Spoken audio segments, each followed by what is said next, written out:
नमस्कार दोस्तों, आप सभी का आपके अपने YouTube channel MP study IQ GK के YouTube चैनल पर बहुत स्वागत है। फ्रेंड्स, आज की वीडियो हम रीजनिंग के प्रैक्टिस को लेकर आए हैं जो कि आपके RRB, NTPC, SSC GD, RP constable और उसी प्रकार के गवर्नमेंट एग्जाम पूछे गए हैं। और रीजनिंग के इन सभी प्रैक्टिस सेट के वीडियो में टाइप वाइज क्वेश्चनों को सम्मिलित किया जा रहा है। जिस प्रकार के क्वेश्चन आपके एग्जाम में पूछे जाते हैं उन्हीं प्रकार के क्वेश्चनों को इस वीडियो में सम्मिलित किया जा रहा है। तो आप लोग रीजनिंग के इन सभी प्रैक्टिस सेट के बाद जरूर देखिए। यदि आप एसएससी या रेलवे किसी भी एग्जाम की तैयारी कर रहे होंगे तो आपके एग्जाम के लिए रीजनिंग के ये सभी प्रैक्टिस सेट बहुत ही महत्वपूर्ण हैं, क्योंकि रीजनिंग के इन सभी प्रैक्टिस सेट के वीडियो में उन्हीं टाइप के क्वेश्चन को सम्मिलित किया जाए है जो जिस प्रकार के क्वेश्चन आपके एग्जाम में पूछे जाते हैं। तो चलिए बिना देरी के अपने क्वेश्चन को आगे बढ़ते हैं और देखते हैं किस प्रकार के रीजनिंग क्वेश्चन हमारे एग्जाम में पूछे जाते हैं और उन क्वेश्चनों को हल करने का सबसे आसान तरीका क्या हो सकता है। जिसमें पहला क्वेश्चन दिया गया है कि उस विकल्प का चयन करें जिसमें तीसरे शब्द से वही संबंध है जैसे कि दूसरे शब्द का पहले शब्द से है। बताना जिस प्रकार लेफ्ट का संबंध राइट से है उसी प्रकार वर्टिकल का संबंध किससे हो जाएगा। तो यह क्वेश्चन आपका क्या है, शब्द एनालॉजी से है।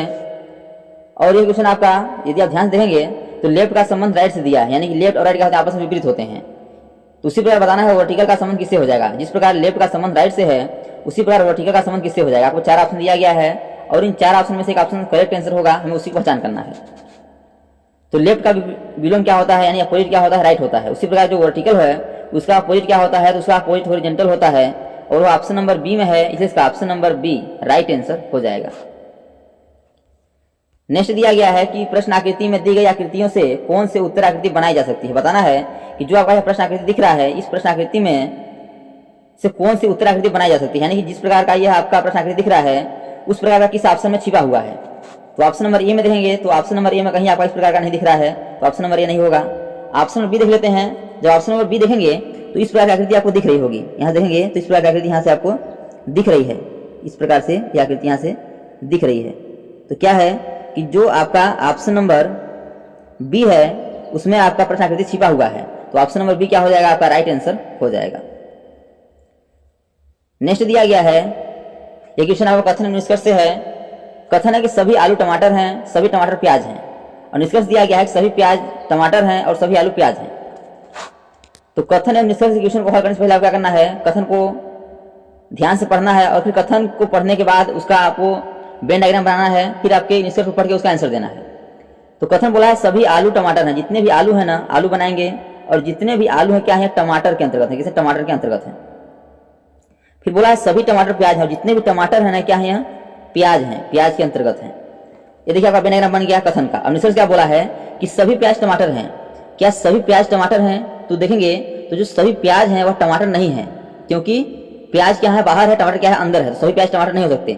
यदि बोलता है सभी टमाटर प्याज हैं तो ये सही होता, लेकिन बोला क्या है कि सभी प्याज टमाटर हैं, सभी प्याज टमाटर नहीं है, क्या हो जाएगा, यह गलत बोल रहा है, तो निष्कर्ष एक गलत हो जाएगा। निष्कर्ष 2 देखते हैं कि सभी आलू टमाटर हैं। हाँ, जितने भी आलू है टमाटर के अंतर्गत हैं, क्योंकि आलू क्या है टमाटर से अंदर है, तो जितने भी आलू के हैं यह क्या है, प्याज है। प्याज जितने भी आलू है प्याज है, क्योंकि प्याज के अंदर क्या है, आलू है। जितने भी आलू है प्याज है, यह आपका सही बोल रहा है। तो निष्कर्ष केवल 2 सही है। अब देखिए इस ऑप्शन में तो केवल निष्कर्ष 2 पालन करता है, ऑप्शन नंबर बी में है, इसलिए इसका option number B right answer हो जाएगा। नेक्स्ट दिया गया है यदि ओ एफ जी बराबर एम, आई सी एम बराबर पी, तो के डी ई बराबर क्या होगा। बताना जिस पर ओ एफ जी बराबर एम लिखा है, आई सी एम बराबर पी लिखा है, उसी लॉजिक से के डी ई बराबर क्या होगा। यदि भी इस नंबरिंग करेंगे तो ओ आता है 15 पे, एफ आता है 6 पे, जी आता है 7 पे, इसे जोड़ देंगे तो हमारा एम यानी 13 नहीं आने वाला है। तो क्या करते हैं, इस नंबरिंग कर लेते हैं, देखते हैं। तो ओ आता है 15 पे, एफ आता है 6 पे और जी आता है 7 पे, और बराबर में क्या लिखा है, बराबर में 15 आपका एम यानी 13 लिखा है। अब हम इस तीनों को मिला के 13 ला सकते हैं, नहीं ला सकते हैं। यदि हम इसको छोड़ देते हैं, शुरू वाले को छोड़ देते हैं 15 को, और 6 और 7 को जोड़ देते हैं, क्या हो जाएगा, 13 हो जाएगा। 6 7 को जोड़ने क्या हो जाएगा, आपका 13 हो जाएगा। इसको यदि छोड़ देते हैं, शुरू वाले को छोड़ देते हैं पहले, तो 6 और 7 को जोड़ेंगे 13 हो जाएगा, और 13 आपका यहाँ दिया गया है। उसी लॉजिक से देखेंगे कि आई सी एम बराबर पी हो रहा है नहीं हो रहा है। तो आई आता है 9 पे, सी आता है 3 पे, एम आता है 13 पे, बराबर पी कितने में आता है, पी आता है 16 पे, हमें 16 लाना है। जिस प्रकार हम यहाँ 15 यानी शुरू को छोड़े थे उसी प्रकार यहाँ आई यानी 9 को भी छोड़ देंगे शुरू वाले को, और इन्हें आपस जोड़ देंगे, क्या हो जाएगा, 3 और 13 16 हो जाएगा। 16 आपका यहाँ दिया गया है और 16 पे आपका पी आता है। अब आपको लोही समझा गया होगा कि इसका नंबरिंग करेंगे, नंबरिंग करने के बाद जो शुरू वाला अक्षर होगा उसे छोड़ देंगे, संख्या को छोड़ देंगे, और बीच वाले और लास्ट वाले संख्या को जोड़ देंगे, तो हमारा बराबर में जो आपका अक्षर दिया गया है उसका नंबर यानी संख्या आ जाएगा। उसी प्रकार करेंगे हम के डी ई को, तो के आता है आपका 11 पे, डी आता है आपका 4 पे, ई आता है 5 पे। जिस बार शुरू वाले को छोड़ देते, शुरू वाले को छोड़ देंगे, 11 को छोड़ देंगे, क्या हो जाएगा आपका 4 और 5 बचेगा। बराबर क्या लाना है हमें, जोड़ देंगे क्या हो जाएगा 9 हो जाएगा। और 9 पे क्या आता है, 9 पे आता है आपका आई आता है, 9 पे क्या आता है, तो आपका आई आता है। अब देखिए आई किस ऑप्शन में, देखिए आपका ऑप्शन नंबर बी में है, इसलिए इसका option number B correct answer हो जाएगा। तो आपको लॉजिक ढूंढना है, यदि आपको लॉजिक मिल जाएगा तो आप क्वेश्चन के आंसर को जल्दी से दे सकते हैं। नेक्स्ट दिया गया है कि यदि 8 + 5 = 1340 सत्य है तो 4 + 6 का मान क्या होगा। बताना है कि 8 + 5 बराबर क्या हमें लाना है, 1340 लाना है। इसे कैसे ला सकते हैं, यदि जोड़ेंगे, स्क्वायर करेंगे, क्यूब करेंगे, फिर भी आने वाला नहीं है। लेकिन यदि हम एक बार से जोड़ देते हैं तो क्या हो जाएगा, 8 × 5 = 13 हो जाएगा। यदि एक बार जोड़ देते हैं तो क्या हो जाएगा, 8 × 5 = 13 हो जाएगा। और एक बार गुणा करा देते हैं, 8 × 5 = 40 हो जाएगा। अब इसे क्या करेंगे, बगल में लिख देते हैं, क्या हो जाएगा 1340 हो जाएगा। यदि हम इसे बगल में लिखते हैं क्या हो जाएगा, यह 13 और 40, 1340 हो जाएगा। और 1340 अपना दिया गया है। उसी लोग से करेंगे हम 4 + 6 को, एक बार जोड़ देंगे क्या हो जाएगा, 4 + 6 क्या हो जाएगा, 10 हो जाएगा। और गुणा करा देंगे बाद क्या हो जाएगा, 6 × 4 = 24, यानी कि 1024 हमारा आंसर होगा। जिस लॉजिक से 8 + 5 = 1340 हो रहा है, उसी लॉजिक से 4 + 6 बराबर क्या होगा, 1024 होगा। अब देखिए क्या 24 ऑप्शन आपका ऑप्शन नंबर डी में है, इसका option number D right answer हो जाएगा। नेक्स्ट दिया गया है, यह क्वेश्चन आपका डायरेक्शन से है कि पी क्यू से 35 मीटर की उत्तर पश्चिम दिशा में है और आर क्यू से 35 मीटर उत्तर पूर्व दिशा में है। पी आर से किस दिशा में है। तो पहले आपको डायरेक्शन दिशा ज्ञान होना जरूरी है। पहले क्या करेंगे, हम डायरेक्शन बनाएंगे। ऊपर होता है उत्तर, नीचे होता है आपका दक्षिण, पूर्व और होता है आपका पश्चिम, ये ध्यान रखिएगा। इनके बीच में जो आप डायरेक्शन बनता है, इनके बीच का जो डायरेक्शन बनता है वो होता है आपका उत्तर पूर्व, ये उत्तर पूर्व होगा, ये पूर्व दक्षिण पूर्व होगा, ये आपका पश्चिम दक्षिण होगा, यह आपका पश्चिम उत्तर होगा। अब देखिएगा, अब बोला क्या है, पी क्यू से 35 मीटर उत्तर पश्चिम में है। कौन है, पी। पी क्या है, क्यू से किस दिशा में है, उत्तर और पश्चिम में।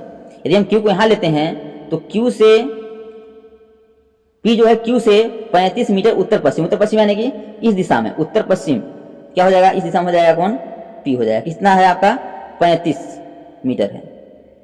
फिर बोला है आर क्यू से 35 मीटर उत्तर पूर्व में है। अब उत्तर पूर्व कहाँ है, उत्तर पूर्व आपका इस साइड दिख रहा है, देखिएगा उत्तर पूर्व। तो क्या है, क्यू से कहाँ है, आर उत्तर पूर्व में है, कितना है, 35 ही है। यहाँ से इस प्रकार जाएगा, यह 35 ये भी जाएगा, ये कौन है, आर है, ये आपका बन गया। अब बोला है पी आर से किस दिशा में है, जो पी है ना, पी आर से किस दिशा में है। तो अब देखिएगा, ध्यान देखेंगे आप, जो पी है आर से किस दिशा में है, इस दिशा में जा रहा है, तो इस दिशा क्या बोलते हैं, पूर्व बोलते हैं। तो जो पी है आर से किस दिशा में है, तो पूर्व दिशा में, किस दिशा में है, पूर्व दिशा में है। अब देखिए पूर्व किस ऑप्शन में, आपका ऑप्शन नंबर डी में है, इसका option number D correct answer हो जाएगा। यदि आपसे बोलता है कि आर पी से किस दिशा में है, तो आर जो पी से किस दिशा में है, तो पश्चिम दिशा में हो जाता है। लेकिन पूछा क्या है, पी से आर किस दिशा में है, तो पी से आर आपका क्या है, पूर्व दिशा में है, इसका option number D correct answer हो जाएगा। दोस्तों ये सभी क्वेश्चन आपके एसएससी और रेलवे के एग्जाम में पूछे गए हैं। और यदि वीडियो आपको समझ आए तो वीडियो को लाइक, शेयर और चैनल सब्सक्राइब जरूर करिए, ताकि जब भी नई वीडियो अपलोड हो सबसे पहले नोटिफिकेशन आप तक पहुंचे। नेक्स्ट क्वेश्चन दिया गया है, किसी कक्षा के सभी 50 छात्र एक सीधी पंक्ति में उत्तर की ओर मुख करके खड़े हैं।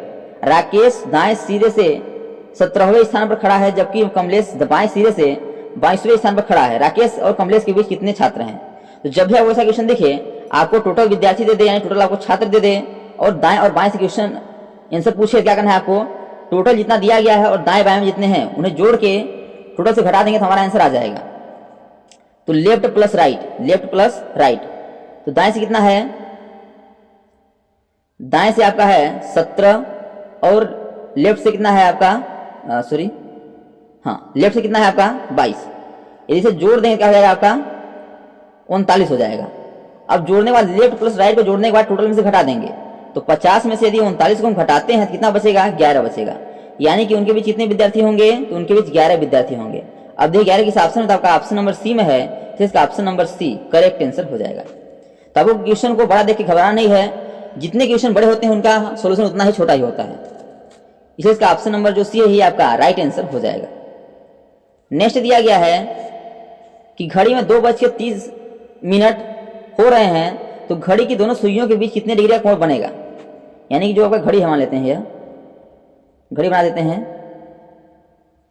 3, 4, 5, 6, 7, 8, 9, 10, 11।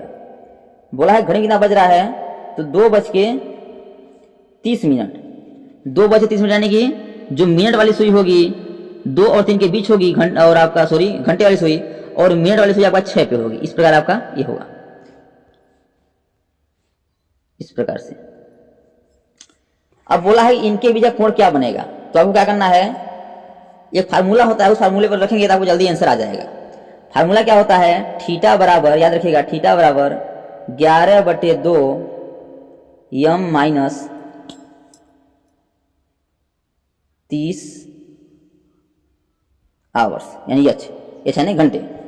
अब इसी पर रखेंगे, क्या हो जाएगा, 11/2 मिनट यानी 30 मिनट है आपका दिया गया है, 2:30, 30 माइनस 30 गुड़े क्या हो जाएगा आपका घंटा, 2 घंटे, 2 घंटे कर देंगे। अब इसे यदि हल करते हैं,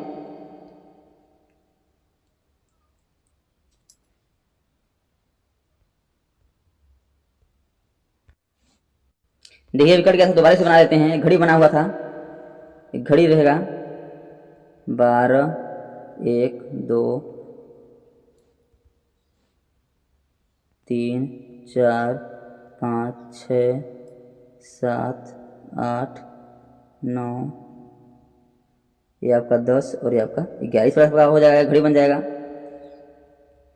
इसमें 2 कितना हो रहा है, 30 मिनट हो रहा है। जब 2:30 हो रहा है, तो जो घंटे वाली सुई होगी 2 और 3 के बीच होगी, और मिनट वाली सुई आपका 6 पे होगी। इस प्रकार से आपका बनेगा, इस प्रकार से। अब हमें इनके बीच कोण बताना है कितने डिग्री का कोण बनेगा। इसका सूत्र क्या होता है, सूत्र बताया था आपको, थीटा बराबर 11/2 मिनट माइनस 30 आवर्स, यानी 30 घंटे। अब इसी में मान रख देंगे, थीटा का हो जाएगा, थीटा बराबर हो जाएगा 11/2 मिनट, यानी कितना मिनट आपका दिया है 2:30 मिनट, यानी कि 30 माइनस 30 गुड़े कितना घंटे है, 2 घंटे, 2। इसे हल करने का जाएगा, यदि काटेंगे तो 15 बार में जाएगा, यह तो हो जाएगा आपका 11 गुड़े 15 माइनस 30 दुना के 60, तो 11 गुड़े 15 का जाएगा 165 हो जाएगा, माइनस 60। इसे घटाएंगे कितना बचेगा आपका, 105 बचेगा। कितना बचेगा, 105 बचेगा। तो जो कोण बनेगा क्या बनेगा, 105 डिग्री का बनेगा। अब देखिए 5 डिग्री किस ऑप्शन में, आपका ऑप्शन नंबर सी में है, तो इसका option number C right answer हो जाएगा। तो आप इस सूत्र के अकॉर्डिंग अपने क्वेश्चन के आंसर को दे सकते हैं। यदि आपका समय चेंज कर देता है, यदि 2:05 कर देता है, या 2:10 करता है, या 10:10 करता है, क्या करना है, जो घंटे वाले समय को घंटे में रख देना है, और जो मिनट में उसे मिनट में रख देना है, हमारा आंसर आ जाएगा। नेक्स्ट क्वेश्चन दिया गया है कि 100 वर्षों की अवधि में कितने अधिवर्ष होते हैं। बताना है 100 वर्ष की अवधि में कितने अधिवर्ष होते हैं। क्या करना है, पहले 100 को आपको 4 से डिवाइड करना है, क्या हो जाएगा, 25 को 100, यानी 25 आ रहा है। लेकिन 25 आपका आंसर नहीं होगा। क्यों आंसर नहीं होगा, क्योंकि जो 100 है ना, 100 क्या है, साधारण वर्ष है, अतिवर्ष नहीं है।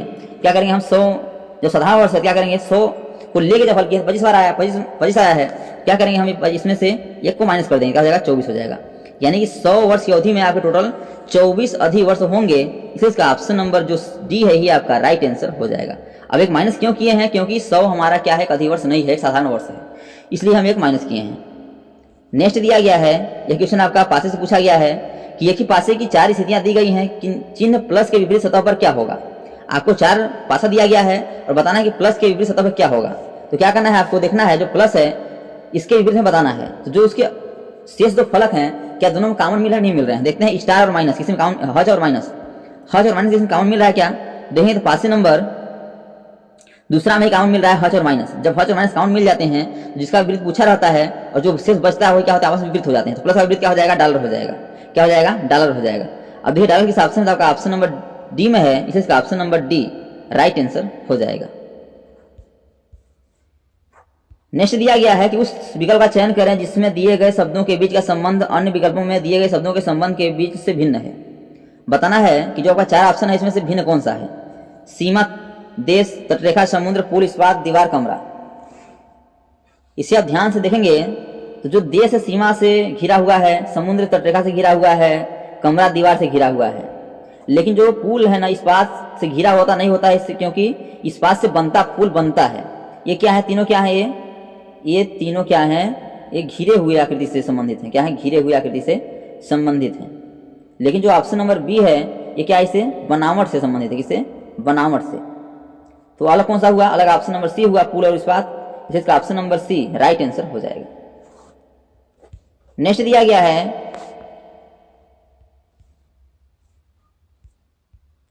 कि जिस प्रकार दूसरे पद का संबंध पहले पद से है उसी प्रकार चौथे पद का संबंध तीसरे पद से ज्ञात कीजिए। बताना जिस प्रकार 17 का संबंध 144 से उसी प्रकार 1 का संबंध किससे हो जाएगा। तो अभी ध्यान दें तो जो आपका 144 है या 12 का स्क्वायर है, तो आप सोचेंगे कि 17 माइनस 5 कर देते हैं तो 12 हो जाएगा, और 12 का स्क्वायर कर देंगे तो हमारा क्या हो जाएगा, 144 हो जाएगा। उसी लोही से 21 में से क्या करेंगे, -5 करेंगे तो क्या हो जाएगा आपका, ये 16 हो जाएगा, और 256 का स्क्वायर हो जाएगा। अब ये 256 किसी ऑप्शन में ही नहीं है, तो ये लॉजिक आपका इसमें नहीं लगेगा।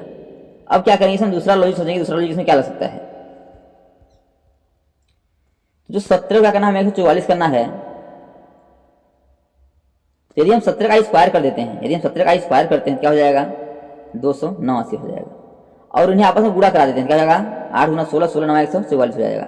यदि इन्हें आपस में गुणा करा देंगे क्या हो जाएगा, 144 हो जाएगा। यानी कि स्क्वायर करने वाले से गुणा करा देते हैं आपस में, 144 आपको यहाँ दिया गया है। उसी लोही से 21 है, 21 का भी क्या करेंगे, स्क्वायर करा देंगे, क्या हो जाएगा, 441 हो जाएगा। और इन्हें भी आपस में क्या करेंगे, गुणा करा देंगे, क्या हो जाएगा, 4 16, 16 का नाम 16। यानी कि क्वेश्चन में क्या होगा, 16 हमारा करेक्ट आंसर होगा। अब ये 16 किस ऑप्शन में था, आपका ऑप्शन नंबर सी में है, इसका option number C right answer हो जाएगा 16। नेक्स्ट दिया गया है कि दी गई श्रृंखला श्रेणी में प्रश्न चिन्ह के स्थान पर कौन सी अक्षर श्रृंखला आएगी। बताना है CML XJK SGJ NDI, तो अगला क्या होगा। तो जब भी आपको ऐसा श्रृंखला से क्वेश्चन दिखे क्या करना है, आपको एक संख्या छोड़ के हल करना है। तो देखते हैं पहले C से क्या हुआ है, X हुआ है, तो C आता है 3 पे, X आता है आपका 24 पे। तो 3 से 24 हुआ है, नहीं यदि हम प्लस करते हैं आगे, जो आगे जाएंगे तो बहुत बड़ी संख्या प्राप्त होगी, क्योंकि अगला क्या है फिर हमें यस है। यस किस पे आता है, तो यस आपका 19 पे आता है। यदि पीछे जाते हैं तो आपके पता आपको कि अंग्रेज जो आपके ABCD होते हैं उसमें टोटल 26 अक्षर होते हैं, 26 अक्षर होते हैं। तो C आता है 3 पे और X कितना आता है 24 पे। तो 3 से 24 की ओर जाएंगे क्या होगा, -5 करना पड़ेगा। -5 क्या हुआ है, यहाँ क्या हुआ, -5 हुआ है। फिर देखिएगा 24 से 19 हुआ है, यानी क्या हुआ, यहाँ भी -5 हुआ है। फिर 19 से यह ना आता आपका 14 पे, यहाँ भी -5 हुआ है। तो क्या होगा, -5 हो रहा है। फिर अगला क्या करेंगे, -5 करेंगे तो 14 -5 क्या होगा, 9 होगा। क्या होगा, 9 होगा। 9 पे क्या आता है, आई आता है। शुरू क्या होगा, आई होगा। पहला अक्षर क्या होगा, आई होगा। अब आई से केवल 3 ऑप्शन स्टार्ट है, तो ऑप्शन नंबर सी पहले से ही कट जाएगा। आगे में जाते हैं तो आपका जो यम है 13 पे आता है, और जी आता है आपका 10 पे। तो 13 से 10 हुआ है, -3 हुआ है। जे आता है 10 पे, जी आता है 7 पे, यहाँ क्या हुआ, हमारे -3 हुआ है। फिर जी आता है 7 पे, डी आता है 4 पे, यहाँ -3 हुआ है। तो क्या यहाँ -3 हो रहा है। तो फिर क्या करेंगे, -3 कर देंगे, तो आपका डी आता है आपका 4 पे, और -3 करेंगे क्या बचेगा, आपका 1 बचेगा। और 1 पे आता है ए आता है, क्या आता है, ए आता है। तो क्या हो जाएगा, फिर क्या हो जाएगा, ए हो जाएगा। तो आई ए से स्टार्ट होगा, तो आई ए से केवल एक ऑप्शन स्टार्ट है, ऑप्शन नंबर बी। तो ऑप्शन नंबर बी क्या हो जाएगा, राइट आंसर हो जाएगा। अगला ऐसे करेंगे क्या हो जाएगा, आई ए एच हमारा राइट आंसर हो जाएगा। नेक्स्ट दिया गया है, क्वेश्चन का वेन डायग्राम से है कि उस वेन आरेख को चुनिए जो दिए गए वर्गों के बीच के संबंध को निरूपित करता है। क्राकरी, प्लेट और कटोरा, क्राकरी, प्लेट और कटोरा के बीच में सही वेन डायग्राम बताना है। तो पहले क्राकरी, प्लेट और कटोरा के बीच देखना है कि संबंध क्या है। देखेंगे आप इसे ध्यान देंगे तो प्लेट और कटोरा का आपस में कोई संबंध नहीं है, लेकिन जो क्राकरी है यह प्लेट के अंतर्गत भी आता है और कटोरा के अंतर्गत भी आता है। तो सबसे पहले हम वेन डायग्राम बनाएंगे क्राकरी का, और क्राकरी के अंतर्गत रखेंगे हम प्लेट और कटोरा को। ये क्राकरी हो गया, और क्राकरी के अंदर प्लेट और क्राकरी के अंदर कटोरा को।